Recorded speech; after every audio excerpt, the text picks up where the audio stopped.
क्या है जातिगत जनगणना?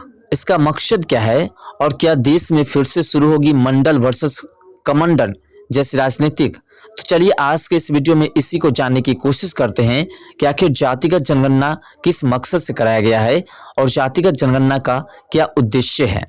क्या फिर से जाति के आधार पर लोगों को बांटने की कोशिश की जा रही है? क्या बिहार में जाति के आधार पर वोट कलेक्ट करने के लिए ये तमाम कार्य किए जा रहे हैं?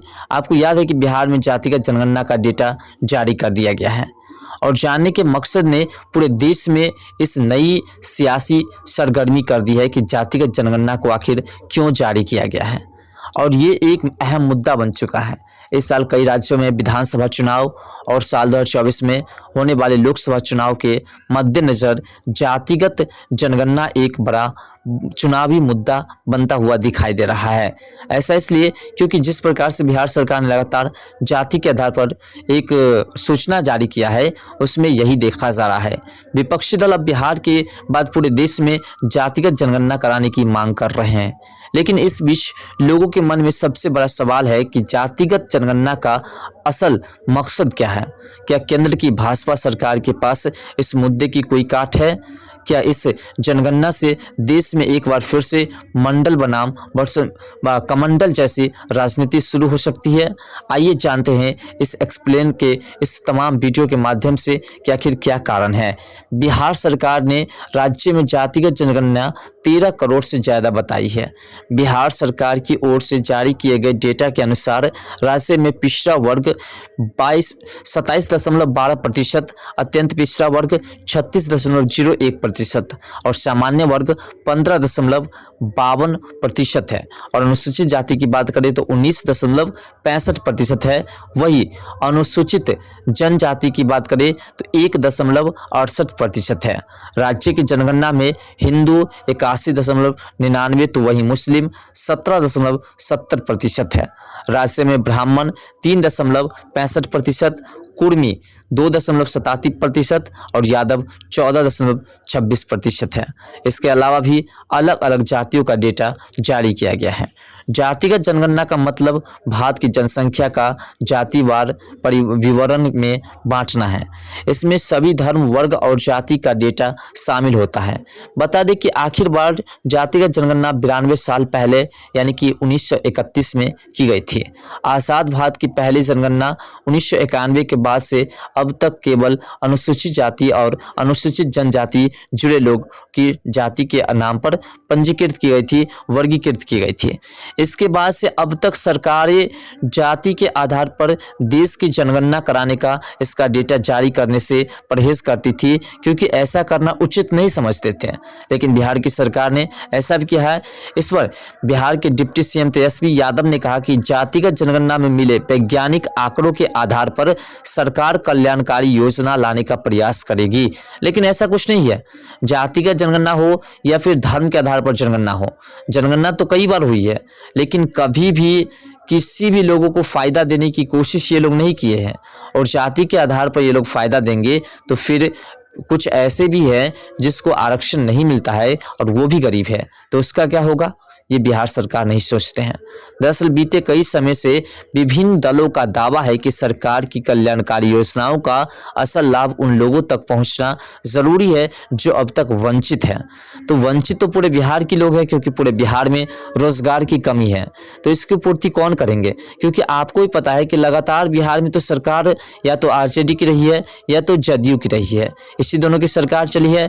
उनका तर्क है कि जातिगत जनगणना के माध्यम से ही सभी को असल लाभ मिल सकेगा। इसके डेटा से ये बात भी सामने आएगी कि देश में किसकी कितनी संख्या है और संसाधनों पर किसकी ज़्यादा हिस्सेदारी है। देखिए, हिस्सेदारी किसी की हो, जो गरीब है उसको चाहिए, वो किसी भी जाति के हो, किसी भी धर्म के हो और किसी भी संप्रदाय के हो। लेकिन ऐसा बिहार की सरकार कभी नहीं करते हैं।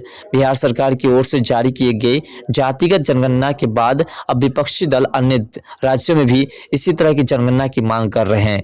कांग्रेस सांसद राहुल गांधी ने भी कहा कि भारत के जातिगत आंकड़े जानना जरूरी है। जितनी आबादी उतना हक, ये हमारा प्रण है।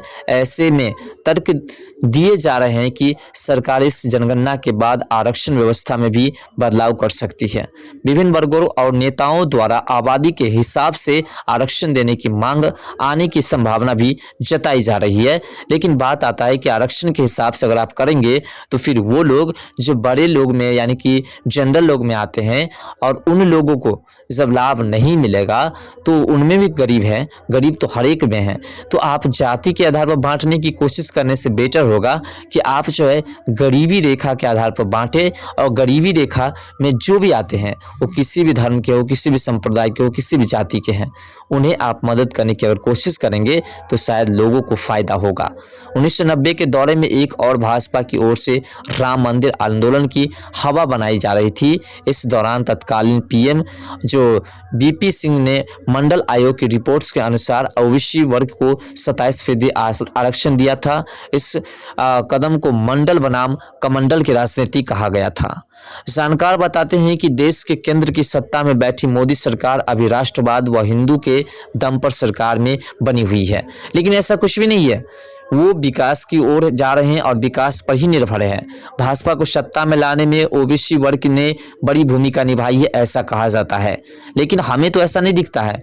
ऐसा इसलिए नहीं दिखता है क्योंकि उन्होंने जो भी काम किए हैं वो पूरे धर्म, संप्रदाय, जाति सभी के लिए किए हैं।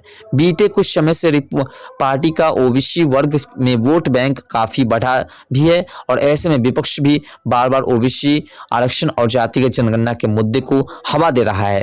विपक्ष को उम्मीद है कि इस मुद्दे पर भाजपा को आसानी से घेरा जा सकता है।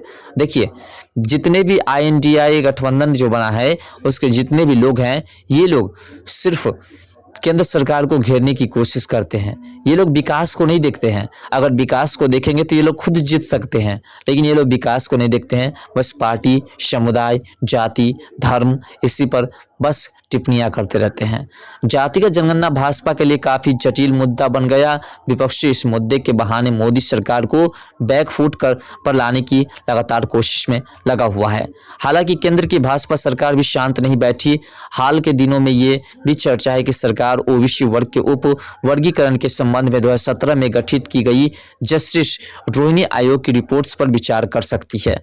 रिपोर्ट की माने तो इस आयोग का मकसद अभी अन्य पिछड़ी जातियों की पहचान करके उन्हें उप श्रेणी के में जो कैटेगराइज करने का है, और इस रिपोर्ट्स में ओबीसी आरक्षण कोटा के न्याय संगत और राम समाज से भी वितरण जो है वो संबंधित बातों पर भी जोर दिया जाएगा। लेकिन दोस्तों, मायने ये नहीं है कि आप जाति के आधार पर करें, वो ओबीसी हो, बीसी हो, एससी हो, एसटी हो या जनरल हो। बात यहाँ आती है कि आप गरीबी रेखा पर विचार करें। गरीबी रेखा पर अगर विचार किया जाएगा तो हर एक सरकार अपनी सत्ता को जमा सकता है और अपनी सरकार बना सकती है। फिलहाल इस जातिगत जनगणना के आधार पर जिस प्रकार से बिहार में सियासी चल रही है, इसके बारे में आपका क्या मत है? कमेंट सेक्शन में अपना राय जरूर दीजिएगा। तो मिलते हैं नेक्स्ट वीडियो के साथ, तब तक के लिए बाय। जय हिंद, जय भारत, जय बिहार, जय मिथिला।